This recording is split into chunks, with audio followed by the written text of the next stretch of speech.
Welcome to this explainer for the Foundry by Forge College. First off, a huge congratulations is in order. You've officially survived the capstone project. Your deployment scripts are looking pristine, the tests are finally passing, and you're probably itching to ship this thing. But hold on just a second. Before we unleash anything into the wild, we really need to hit pause. We have to have a deliberate, calculated blueprint for our network targets, because if we don't, well, you're just asking for total chaos. Here's the deal. Firing your deployment scripts blindly into the digital void is basically a fast track to accidental production testing. And trust me on this one, running an untested script on mainnet is exactly like setting off fireworks in your living room. It's loud, it's ridiculously expensive, and you are absolutely going to regret it. We need to know exactly where our code is actually going before we hit deploy.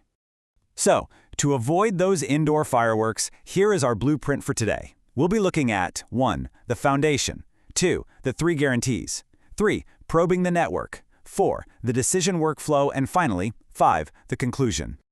All right, let's jump right into Section 1, the foundation. So, what exactly do we mean by network selection? On Solana, it's really not just some random flag you casually type into your terminal. It is a major, first-class design decision. It completely dictates where your program lives, how your data gets saved, and the specific operational rules you have to play by. You're actively making a choice between environments like mainnet-beta, devnet, or maybe just a local test validator. We really want to make this an explicit strategy rather than an afterthought. Moving on to Section 2, the 3 guarantees. When you really boil it down, every network environment is just a bundle of 3 core guarantees. First up is environment stability. Basically, is the network producing blocks smoothly without stalling out? Second, we have economic cost. Are you spending real gas money on transaction fees, or is it completely free? And third is data persistence. If you save your data today, is it actually going to be there tomorrow, or does the network periodically wipe itself clean? Balancing these 3 factors is absolutely crucial for making the right choice.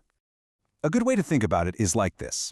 A local test validator is basically your private wind tunnel. It's fast, it's entirely controlled by you, and it's totally free. Devnet, on the other hand, is more like a closed test track. You get emulated fees and the occasional reset. But mainnet-beta, well, that is the public, high-speed toll road. You get actual production speeds and true stability, but mistakes cost real Solana. It is high stakes with real money on the line. Okay, let's get into Section 3, probing the network. Now, we can't just guess that a network is healthy. We need hard data. By using a simple diagnostic script and some basic Web3.js concepts, we can actually check a network's vital signs. Think of it like a doctor using a stethoscope. We check the node's version to ensure it actually speaks our program's language.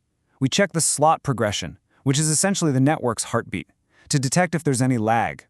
And we pull the epoch info to understand the network's long-term timing.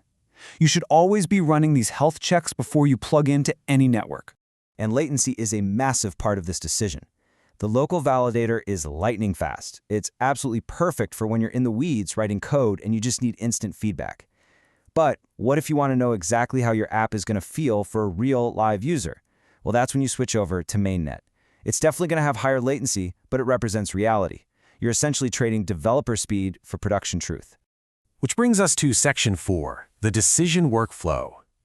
Whenever you face a deployment decision, you should really lean on this 4-step workflow.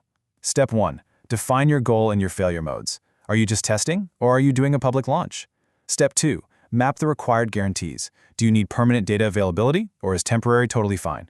Step 3, probe those observable signals, using the health checks we literally just talked about. And finally, Step 4, document and automate the selection. Build it directly into your CI pipeline so it fails safely and quickly if a cluster is unhealthy. Do not leave this up to chance. And finally, Section 5, conclusion. If you take away only one thing from this explainer, let it be this. Treat network selection as a configuration artifact. Honestly, that's just a fancy way of saying you should make it an explicit reversible switch that you can easily flip, like an environment variable. Never, ever bury a hard-coded network URL deep inside your code. Keeping it visible at the configuration level prevents those accidental production launches we talked about, and it makes the operational costs super clear to everyone on your team. In our next explainer, we're actually going to use these exact probing techniques to quantify the real measurable differences between mainnet and devnet. Be sure to visit forge.college to explore a bunch more Web3 engineering topics like this one.